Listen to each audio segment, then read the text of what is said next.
Semuanya siap untuk belajar pada siang hari ini pada materi yang hari kedua ya, bisnis berkah ala Umar Usman dan juga eh, memahami ya rumus kekayaan dan jalur kekayaan ya. Mohon izin saya memperkenalkan diri, saya adalah Mujahid ya, seorang certified trainer magnet rezeki, kemudian saya juga seorang entrepreneur, direktur di PT Agrowisata Magnet Rezeki.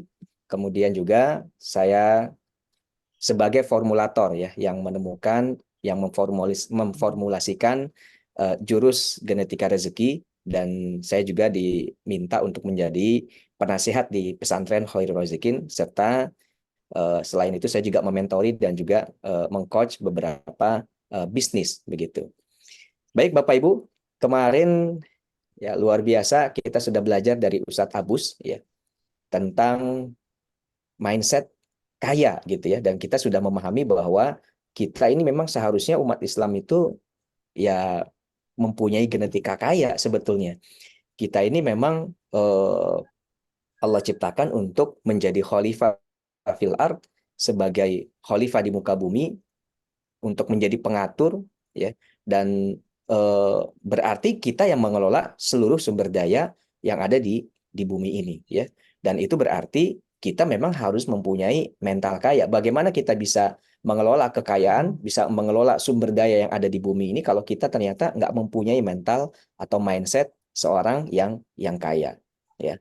Maka itu kalau kita lihat kondisi umat Islam saat ini, memang akhirnya eh, kondisinya tidak menggembirakan ya buat kita, buat umat Islam secara keseluruhan, karena kondisi ekonomi umat Islam saat ini memang sedang berada di posisi yang di bawah dibandingkan dengan mereka-mereka yang eh, jauh dari Allah Subhanahu wa taala.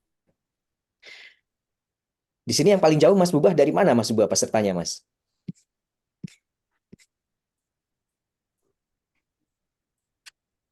Dari jauh ya, ada ya? Ada yang dari Ada Papua yang nggak? dari Sulawesi, Oh, ada yang ada dari Sulawesi. kota Bima, Makassar Iya, ada. ada Pontianak juga hadir. Makassar. Pontianak, Masya Allah. Jadi kita Hadir. pastinya akan berbeda jam waktu sholat ya. Jadi kemarin kita setting untuk waktu sholat asarnya, kita nanti akan stop di jam 3 break. Kemudian nanti dilanjutkan setelah sholat asar jam 15:45 ya. Nanti Bapak Ibu yang berasal dari luar ya wilayah Indonesia Barat, nanti mohon bisa menyesuaikan saja ya. Dan insya Allah juga materi kita pada siang hari ini dilakukan perekaman sehingga masih bisa nanti diulang kembali ya.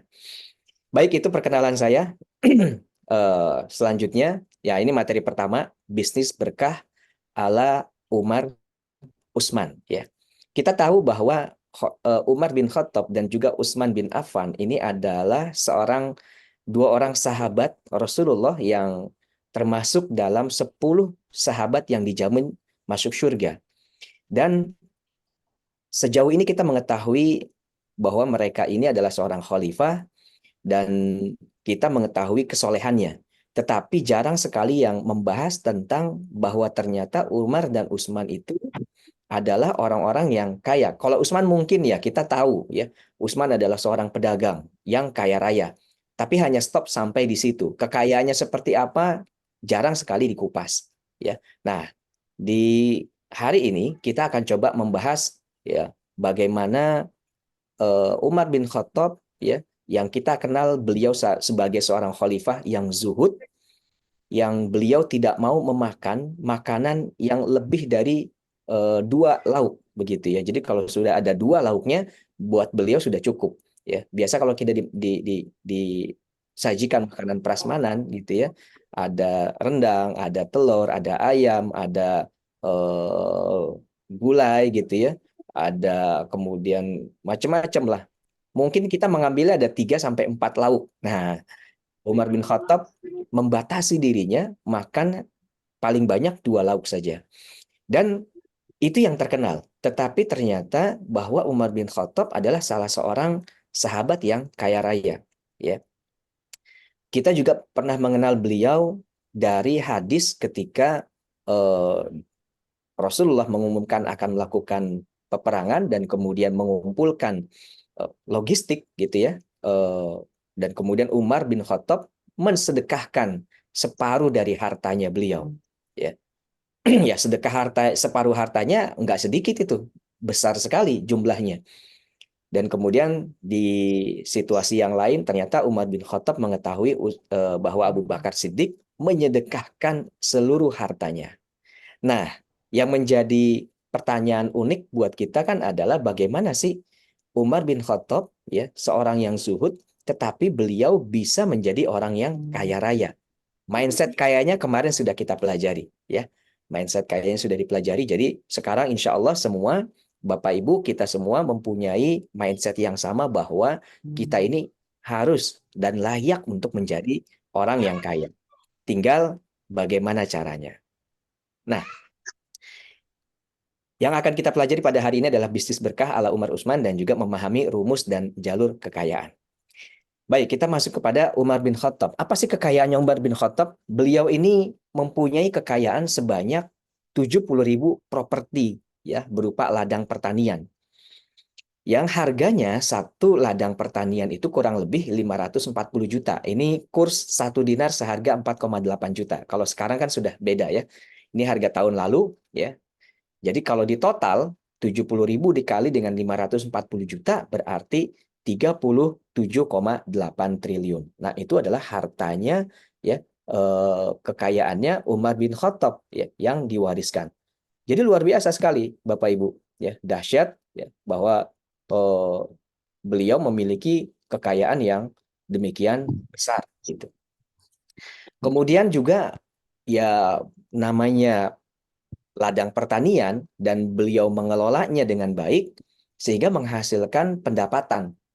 Nah, pendapatannya dari situ kurang lebih 135 juta per satu ladang.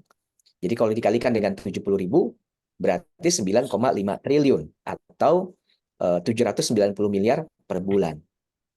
Ya, kita saat ini ya sangat mencita-citakan, sangat mendoakan atau kita mempunyai LOP mendapatkan penghasilan 5 miliar per bulan gitu ya. Wah, kita mendengar itu sudah sangat sekali bahagia, sangat sekali senang kalau kita punya penghasilan 5 miliar per bulan. Nah, ini Umar bin Khattab penghasilannya per bulan 790 miliar. Gitu. Ya. Dahsyat bukan ya? Luar biasa. Gitu. Selain itu juga beliau mempunyai simpanan-simpanan dalam bentuk uang cash. Oke, kita cukup dulu dari Umar bin Khattab. Kita lanjut kepada sahabat yang berikutnya, Utsman bin Affan.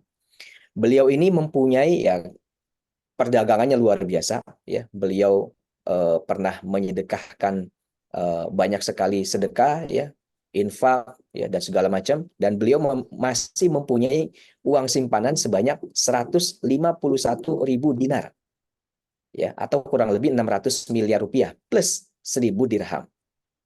Itu simpanan, tabungan ya. Dan beliau juga mempunyai properti sepanjang wilayah Aris dan wilayah Khaybar. Ada yang tahu wilayah Aris dan wilayah Khaybar?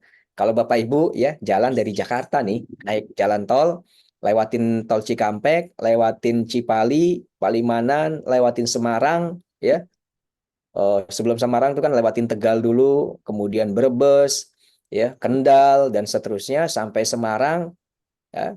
Terus ke arah selatan lewatin Salatiga. Nah, wilayah Aris dan Khaybar itu membentang dari Jakarta sampai Salatiga. Gitu ya. Luar biasa. Jadi sepanjang mata memandang kiri kanan itu adalah propertinya ya milik Utsman bin Affan.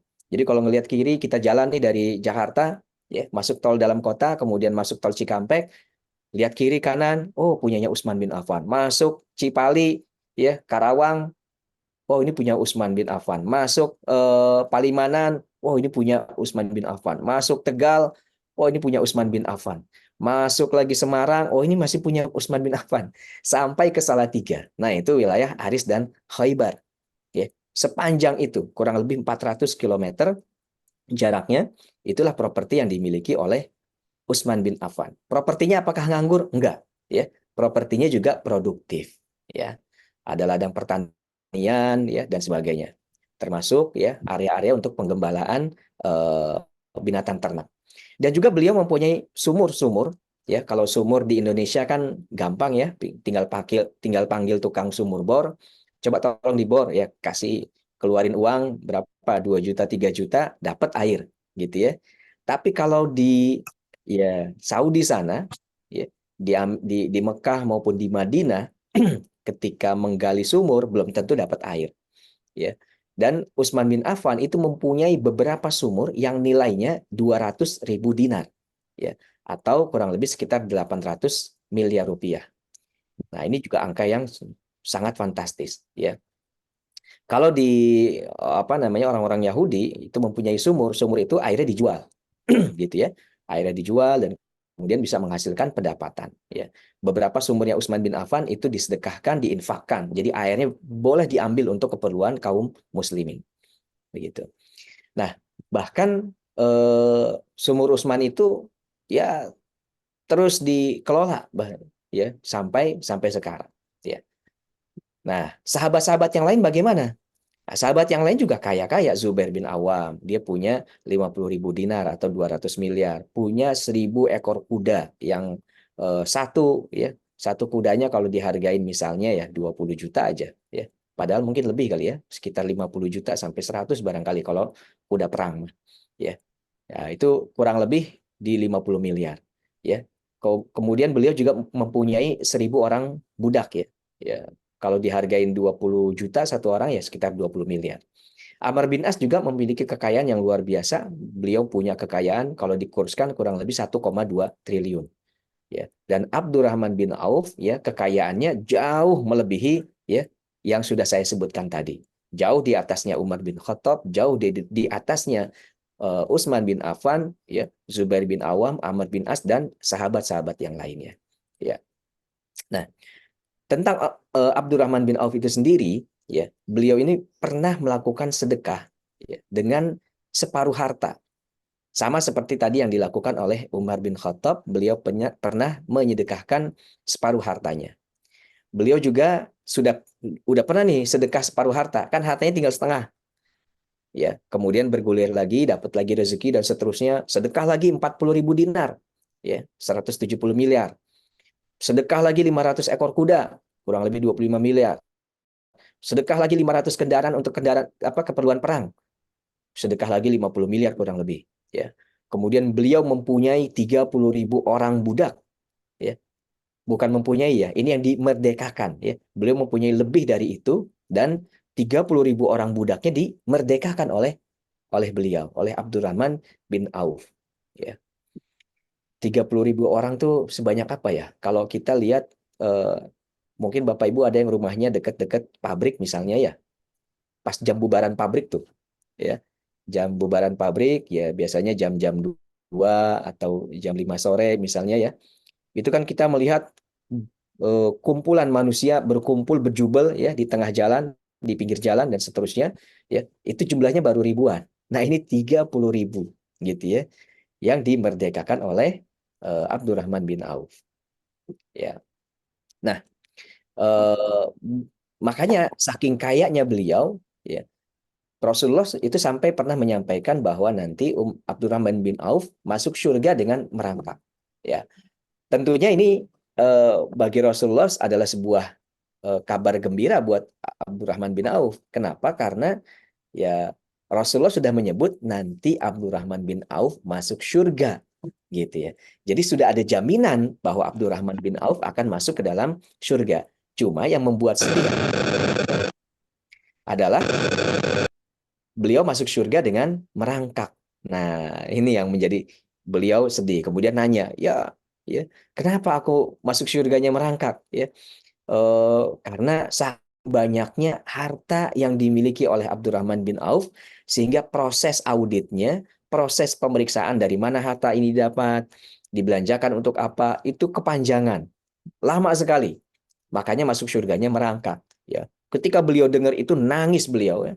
Nangis, kemudian akhirnya beliau menyedekahkan 700 ekor unta yang penuh dengan komoditas perdagangan. Jadi ceritanya waktu itu ada kafilah dagangnya Abdurrahman bin Auf baru masuk ke dalam kota Madinah, ya, ada 700 ekor unta beriringan, gitu ya, beriringan. Kemudian suaranya kan pasti membuat suara gaduh, ya. Ditambah orang-orang juga melihat, wah luar biasa ini perdagangan kafilah dagangnya Abdurrahman bin Auf. Ya, terdengar suara apa namanya gaduh di luar rumah, ya. Aisyah kemudian lihat, nanya, apa ini? Oh, ini kafilah dagangnya Abdurrahman bin Auf, ya. Kemudian Aisyah, ya, Bunda Aisyah menyampaikan bahwa Rasulullah pernah berkata Abdurrahman bin Auf kelak akan masuk surga dengan merangkak, gitu ya. Nah, nyampailah ke telinganya Abdurrahman bin Auf, klarifikasi ke Bunda Aisyah, ya. Apa yang menyebabkan aku masuk surga dengan merangkak? Ya, katanya Bunda Aisyah, ya karena disebabkan banyaknya harta yang dimiliki oleh Abdurrahman bin Auf. Maka dari itu, pada saat itu juga, ya, beliau bilang ke Bunda Aisyah, ya Bunda Aisyah, saya sedekahkan 700 ekor unta ini. Ya, padahal ini barang dagangan nih yang baru masuk, gitu ya. Saya sedekahkan semuanya untuk keperluan umat Islam, gitu ya. Nah, sudah disedekahkan, belum cukup sampai di situ, hartanya balik lagi, datang lagi, gitu ya. Makanya beliau itu kan pernah menyampaikan, ya, memberikan sebuah perumpamaan. Sampai-sampai saya ini kalau berjalan, nginjek batu, saya buka batunya, ada emasnya. Ya, saking beliau dianugerahi oleh Allah Subhanahu wa taala kemampuan untuk melakukan perdagangan yang luar biasa, dan beliau, ya, dikaruniai dengan rezeki yang luar biasa besar. Ya, saking banyaknya harta ketika beliau menjelang wafat itu, beliau masih menyedekahkan 50.000 dinar. Jadi dikumpulin, ya, alumni-alumni Perang Badar yang masih tersisa, ya, dikumpulin, kemudian beliau sedekahkan 50.000 dinar. Satu orang mendapatkan 1.000 dinar, ya. Kemudian, ya, ditambah lagi 40.000 dinar, ya.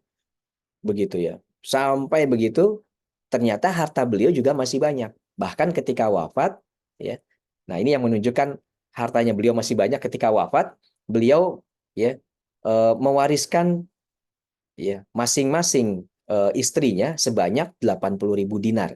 Ya, kurang lebih 340 miliar untuk satu istri. Beliau punya 4 orang istri, berarti totalnya 1,4 triliun. Ya, itu baru warisan ke istri, kan warisan ke istri kan separuh, ya. Nah, warisan ke anak lain lagi, ya. Jadi kalau di total berarti kurang lebih warisannya beliau 2,8 triliun rupiah, ya. Luar biasa dahsyat. Ya, beliau adalah salah satu orang yang terkaya, ya, orang terkaya, ya, di Madinah. Nah, Bapak Ibu,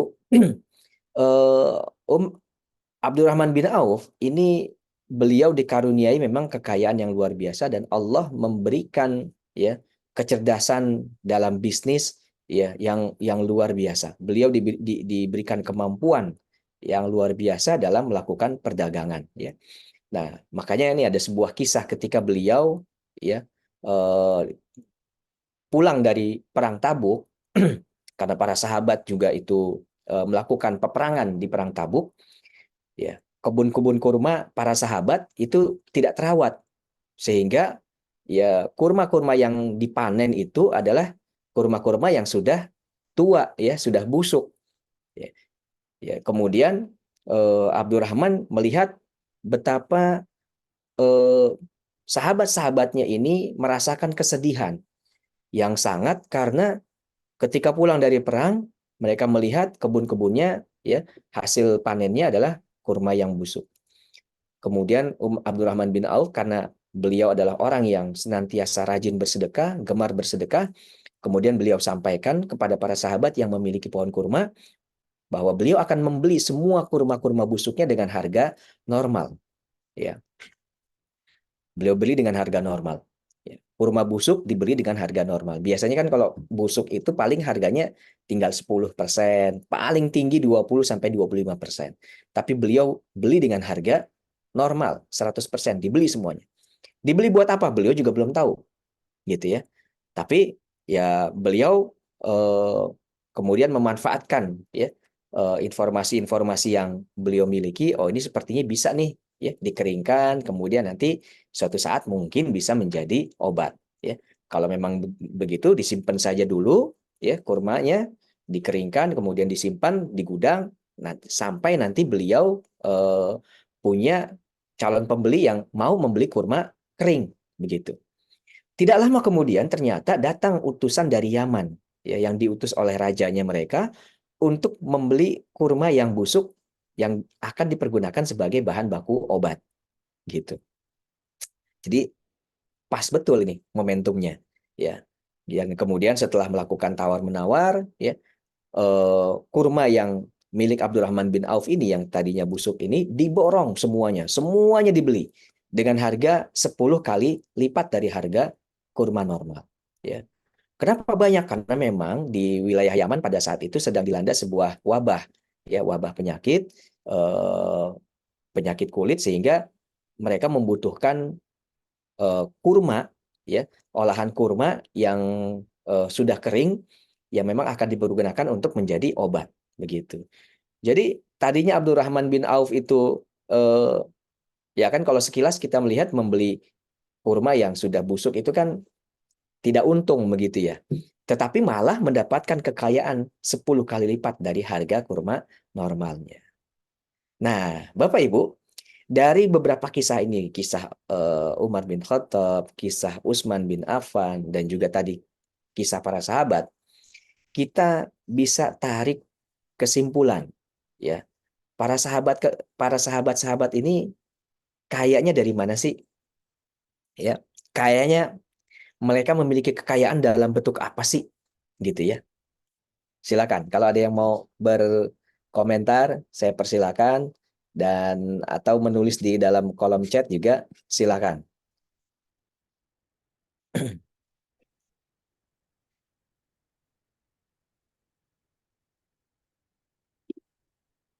Monggo, ada yang mau menyampaikan atau oh, properti. Baik.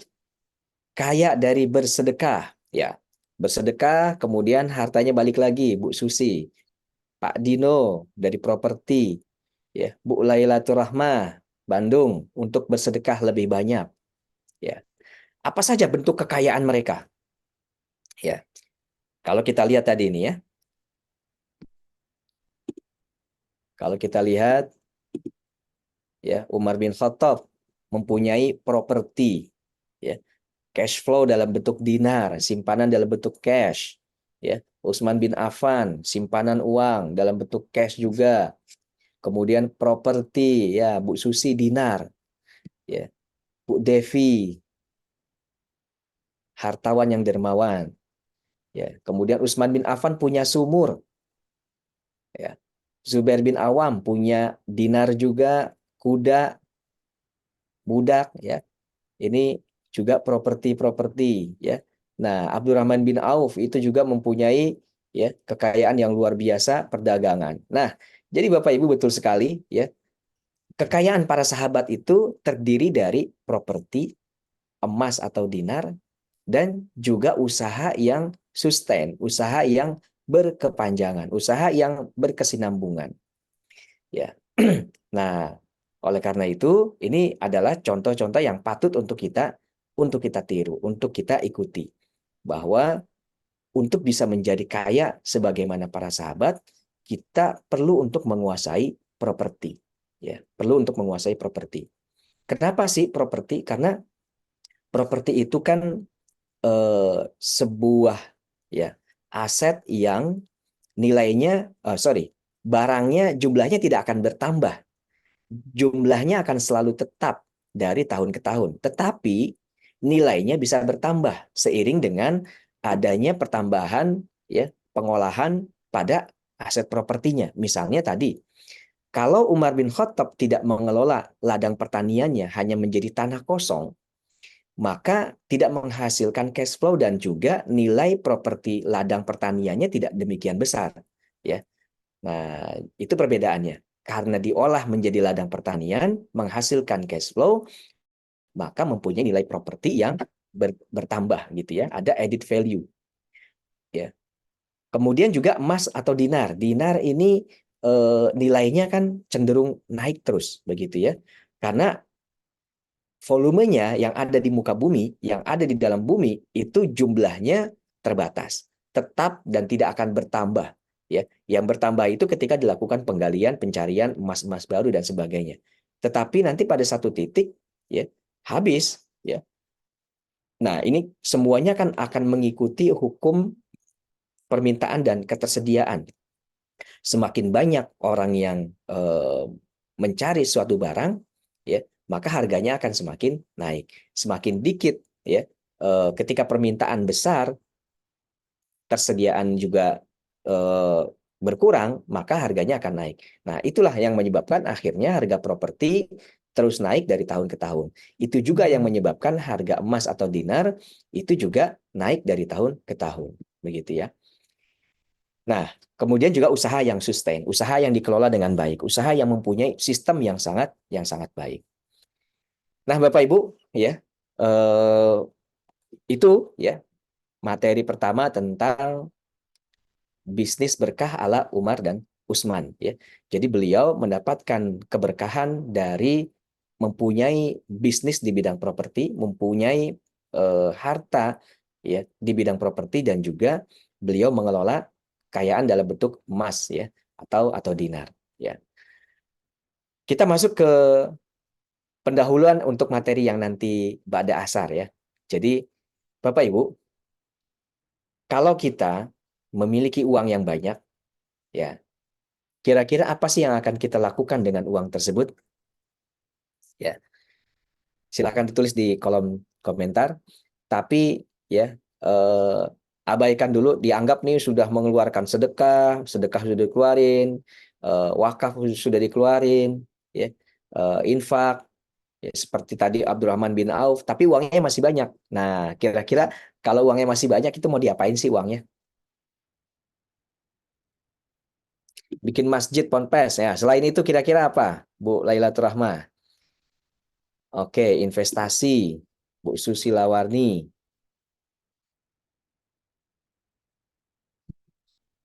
Apalagi? Yang lain? Buat sekolah, ya, bidang pendidikan ya. Buat pondok pesantren jompo, baik. Ya, sekolahan itu sekarang sekolahan itu sudah dikelola dengan konsep eh, apa berbasis bisnis begitu ya, dan bisa menghasilkan penghasilan, kecuali yang memang konsepnya dari awal konsepnya sosial misalnya berbeda ya. Kata suami saya beli dinar, siap, mantap Bu Lailatul Rahman. Jadi beli dinar yang banyak ya. Oke, apalagi?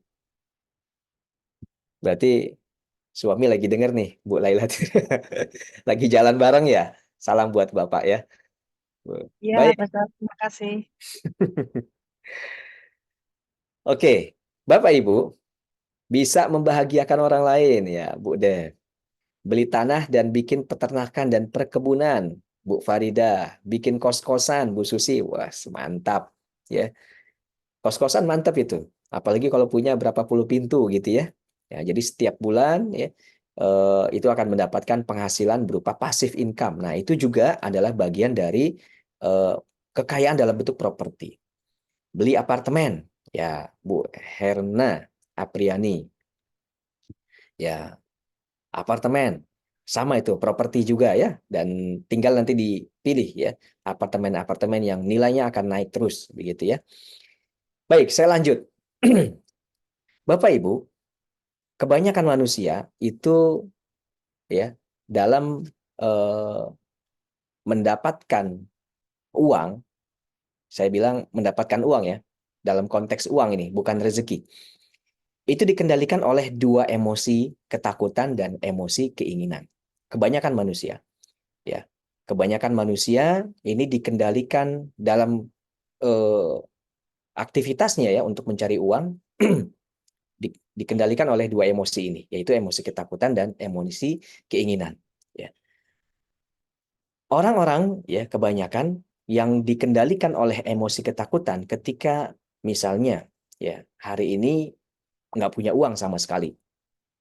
Yang difikirkan adalah bagaimana hari ini bisa bisa makan. Ya. bagaimana hari ini bisa makan. Nah, kemudian ya, orang-orang yang dikendalikan oleh emosi ketakutan ini lalu berupaya bagaimana caranya saya bisa makan. Bisa makan dengan mencari uang. Bagaimana caranya mencari uang? Pokoknya yang penting cari uang saja, gitu ya. Nah, akhirnya udah cari uang aja, dapatlah uang hari itu, bisa makan. Besoknya gimana? Hal yang sama dilakukan, ya. Pokoknya mikir gimana caranya dapat uang. Dapat uang besok, buat makan, selesai. Besoknya begitu lagi, dan setiap hari melakukan aktivitas rutin yang berulang, gitu ya, dalam mencari uang. Karena apa? Dilandasi oleh ketakutan ketika mencari uang. Ya.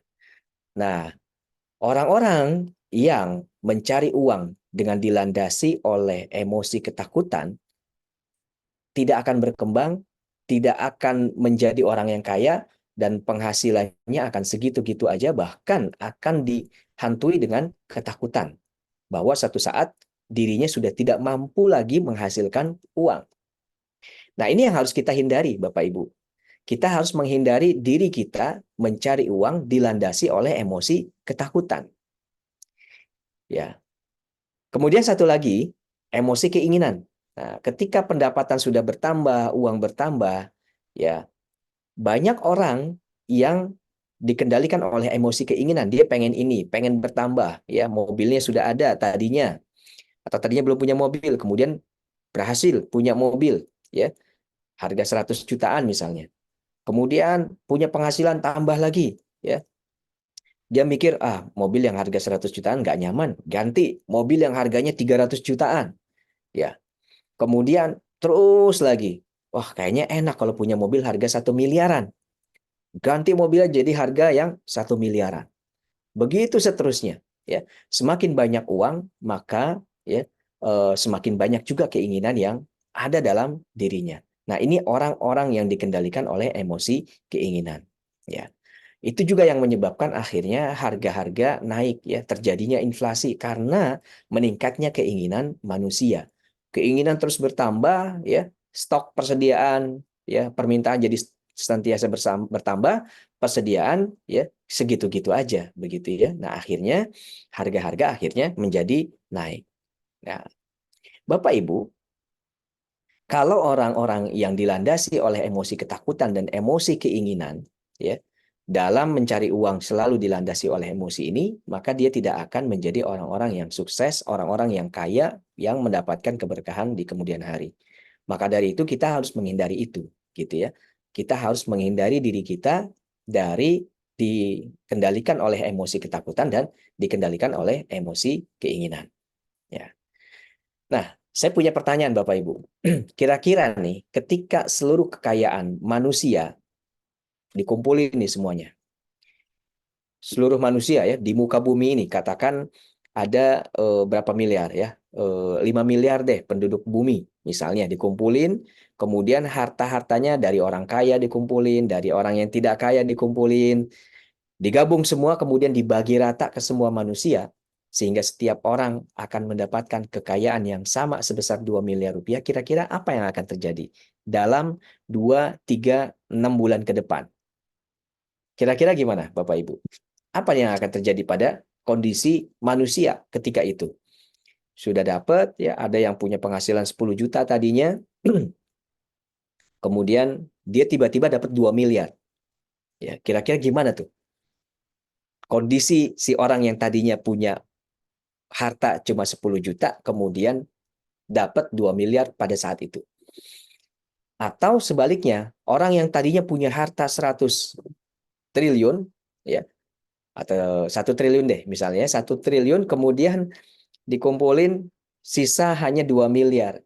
6 bulan ke depan kira-kira akan jadi apa? Silakan Bu komentarnya. Oke, tenang beribadah, Bu Susi, ya. Bu Susi tenang beribadah. Bu Lailatul Rahma akan terjadi inflasi. Baik, yang lain? Pak Suryana, yang kaya menjadi kaya, yang tidak kaya menjadi tidak kaya. Ya, ya, ya. Yang lain, yang lain. Ada lagi? Iya. Nah, jadi kira-kira kondisinya ya memang pada saat itu ya orang-orang yang punya penghasilan 10 juta terus tiba-tiba menjadi 2 miliar, ya dia akan kaget dengan kekayaan yang luar biasa itu. Dia akan kaget, kemudian dia akan bingung mau diapain uangnya, ya. Akhirnya dia gunakan untuk belanja. Belanja ini, belanja itu, dan seterusnya. Gitu ya. Belanjanya kemana? Nah, orang yang tadinya punya uang 1 triliun, kemudian dia punya uang hanya 2 miliar, dia pakai uangnya ini untuk keperluan modal, untuk keperluan usaha, ya. Dia bikin nih, oh ini kira-kira orang butuh ini, butuh ini, butuh ini, ya. Dia sediakan barang-barang kebutuhan yang bakal dibutuhkan oleh orang-orang yang mau mengeluarkan uangnya. Akhirnya, uang yang tadi 2 miliar dari orang yang tadinya punya yang tidak kaya, berpindah ya kepada orang-orang yang kaya. Ya, lama kelamaan, ya seperti yang Pak Suryana bilang nih, yang kaya akan jadi kaya lagi, yang tidak kaya juga balik menjadi tidak kaya lagi. Ya, nah begitu ya. Nah, untuk orang-orang yang eh, dia sudah punya uang 2 miliar, biasa aja, dapat 2 miliar juga ya, ya begitu ya. Eh, mungkin di beberapa orang ya tenang beribadah bisa jadi, tapi kondisi nanti kekayaannya akan kembali seperti semula gitu ya. Yang kaya menjadi kaya kembali, yang tidak kaya akan menjadi tidak kaya kembali. Apa yang terjadi? Ya, disebabkan oleh apa kira-kira? Nah, itu tadi. Mereka dikendalikan oleh emosi ketakutan dan emosi keinginan.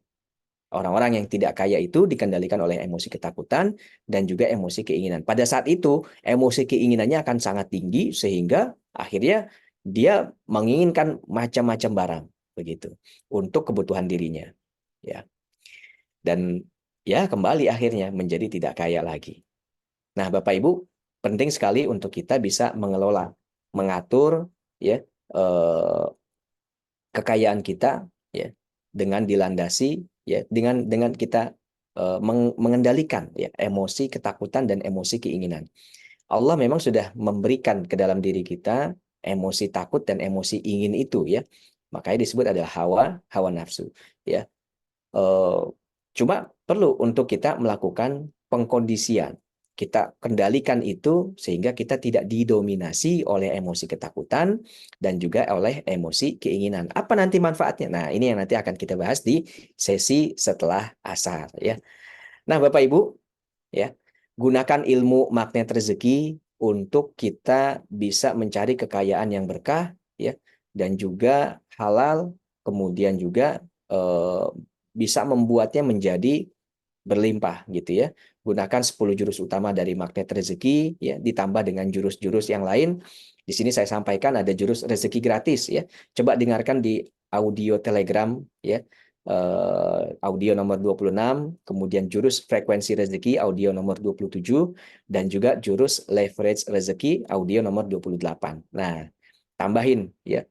Kita dengarkan jurus-jurus ini yang sudah disampaikan oleh Pak Nas di dalam channel audio Telegram Magnet Rezeki ya untuk semakin memperkaya bagaimana kita bisa mendapatkan kekayaan ya yang berkah begitu. Nah, juga tadi ya ketika kita mempunyai harta, fokuskan kekayaan kita pada properti, penguasaan properti, dan fokuskan kekayaan kita disimpan dalam bentuk dinar, begitu ya, dalam bentuk emas. Nah, itu yang akan kemudian membuat kita insya Allah bisa mendapatkan keberkahan dan juga kekayaan sebagaimana para sahabat. Ya, ditambah kalau kita Bapak Ibu sudah memiliki bisnis, ya, maka perlu sekali untuk memperbaiki kemampuan bisnisnya ya, menambah ilmu-ilmu bisnisnya supaya bisnis yang kita jalani lebih profesional, lebih berkesinambungan, lebih bisa jangka panjang dan menghasilkan pendapatan-pendapatan yang terus bertambah. Ya.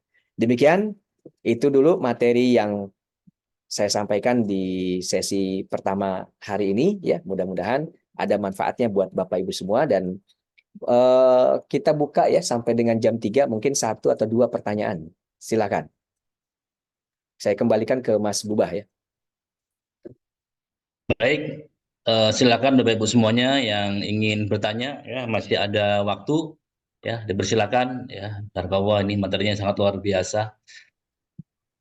Monggo Bapak Ibu semuanya, bisa di kolom chat atau langsung raise hand juga bisa, langsung open open mic-nya ya, open audionya. Silakan. Mungkin ada yang mau bertanya, mungkin Mas Dino, ada yang mau bertanya Mas dari Sulawesi? Oh, nggak ada. Oke. Oh, Bu Susi ya, materi sangat bagus. Apa nanti ada rekamannya? Ya, ini direkam. Insya Allah nanti kita bisa share. Ada yang lain? Mungkin Pak Suryana, Bu Herna, Bu Laila.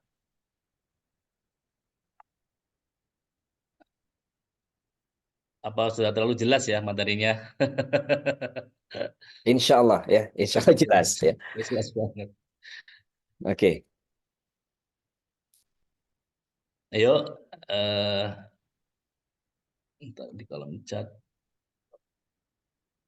Ayo, Bu Devi mungkin, Bu Devi, ada yang mau nanya kali dari Bandung. Ngomong tentang kekayaan ini, budak tadi yang sempat jabri kan. Oh, beliau lagi mungkin disambi kegiatan yang lain kali ya. Oke, siapa lagi? Bu Novianti, Pak Gunawan, mau nanya apa? Iya, iya.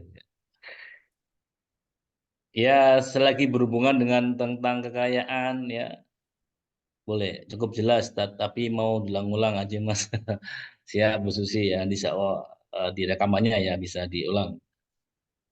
Oke, Bu Dewi Kartika. Oh, ini Bu Herna ya. Mau nanya perbedaan investasi emas dan dinar. Ya, perbedaan investasi emas dan dinar. Investasi emas dan dinar, dinar adalah ya terbuat dari emas gitu ya, dan khusus dinar khairul razikin ya. Kalau dinar khairul razikin, Bu Herma, eh, adalah produk ya dalam bentuk dinar ya, produk emas dalam bentuk dinar yang dikeluarkan ya untuk secara spesifik memang di komunitas begitu ya. Kelebihannya dinar khairul razikin ya mempunyai spread ya, spread yang kecil gitu ya. Spread itu begini. Jadi kalau Bapak Ibu ingin investasi emas, itu perlu dilihat pertama ya sertifikasinya. Kemudian dilihat eh, siapa yang mengeluarkan gitu ya. Dan kemudian yang perlu dilihat juga harga beli dan harga jual. Karena begini, misalnya saya sebagai penjual, ketika menjual kepada Bu Herma, itu kan menjual dengan harga beli, gitu ya. Menjual dengan harga beli. Kemudian ketika Bu Herma, saya mau lepas nih, Bu Herma jual kembali kepada saya. Itu jual dengan eh, harga harga jual, gitu ya. Nah, ketika itu, ya, ketika itu ada spread, ada selisih harga antara harga beli dan jual tersebut. Nah, itu yang umumnya spreadnya itu cukup besar. Nah, kalau dinar itu tergantung, memang ada beberapa produk-produk dinar, khusus dinar khairul razikin, spreadnya itu cukup kecil, gitu ya. Sehingga akhirnya eh, perbedaan ya atau selisih harga ini tidak besar, dan kita bisa mendapatkan keuntungan yang besar, gitu ya. Ketika nanti harganya sudah naik, mau dijual ya, ketika misalnya beli di sini ya, beli di sini. Kemudian harga sudah naik di sini ya. Harga harga pembelian ya, harga beli. Kemudian kita jual. Nah, harga jual itu di sini. Nah, ini kan masih ada selisih, gitu ya. Kalau spread itu yang tadi yang ada di sini. Nah, begitu kurang lebih. Jadi kurang lebih itu ya perbedaannya. Investasi emas ya nanti bisa dilihat ya, beberapa emas itu spreadnya cukup besar gitu ya, dan ya hanya emas, nggak punya nilai tambah lain Kalau dinar itu mempunyai nilai tambah ya, menjadi sebuah perhiasan ketika dilihat enak dipandang. Kalau emas kan cuma batang begitu aja ya.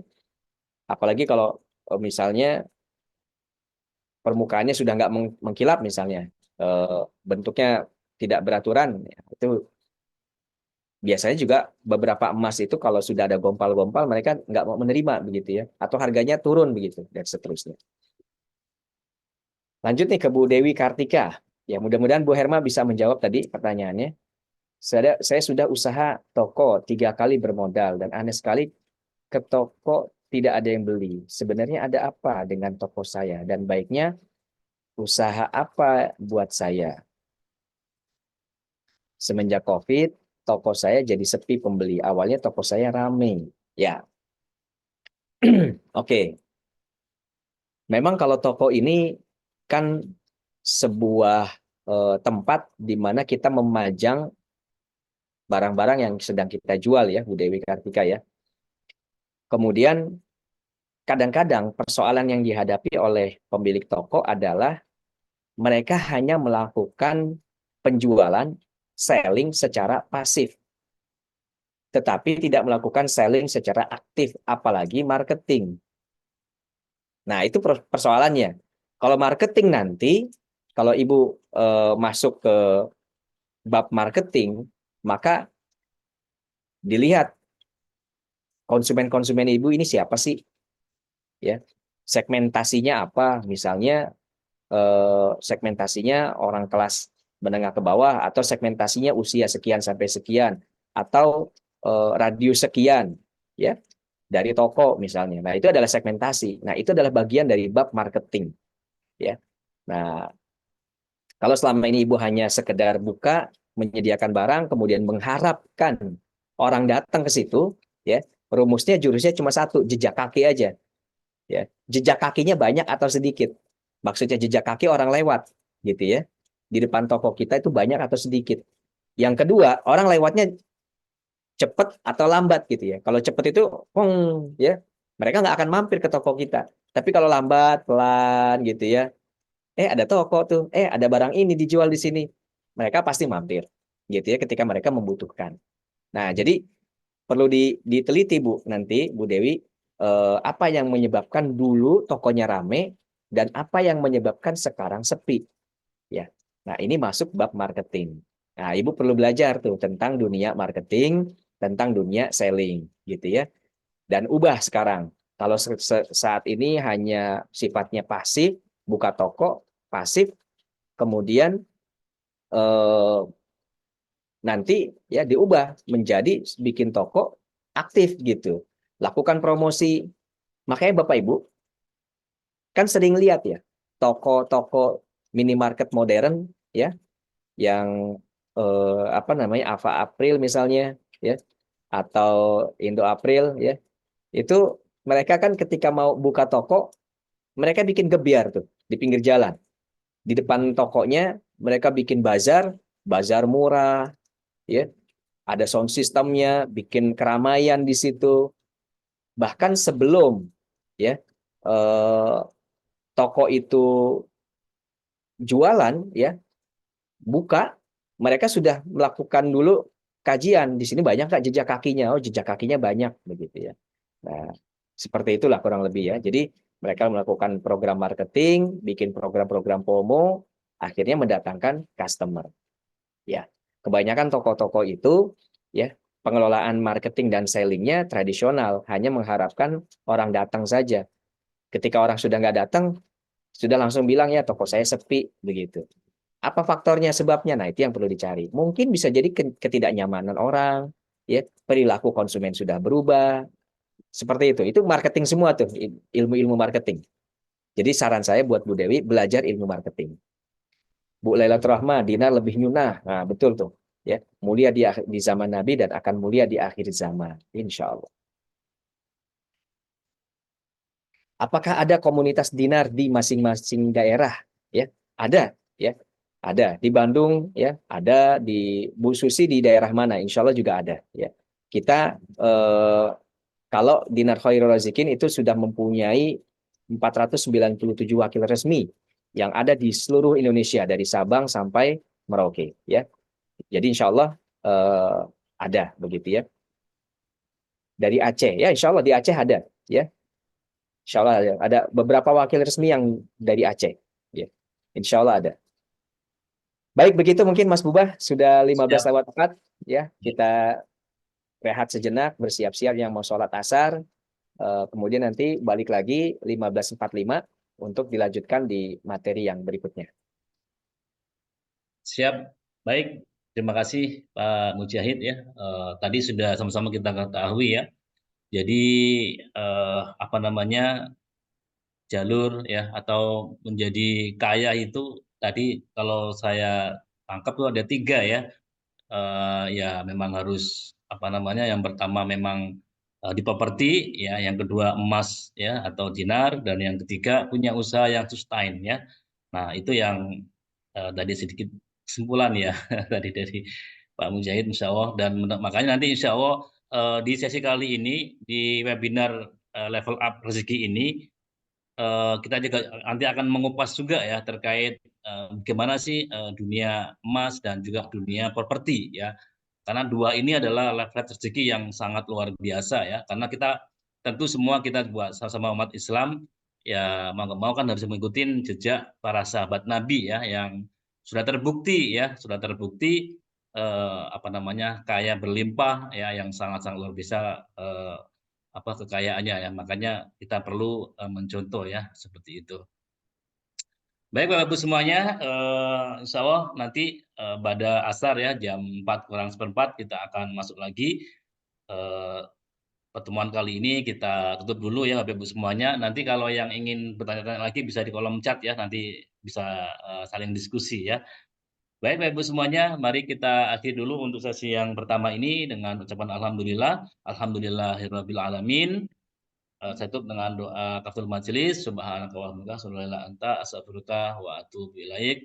Akhir kata, assalamualaikum warahmatullahi wabarakatuh. Waalaikumsalam. Baik, Waalaikumsalam warahmatullahi wabarakatuh. ya, silakan Bapak Ibu semuanya untuk bisa ini ya, istirahat dan sholat asar. Untuk Zoom insya Allah tidak kita off-kan ya, tetap standby ya. Jadi silakan Bapak Ibu semuanya boleh keluar atau tetap on juga dipersilakan.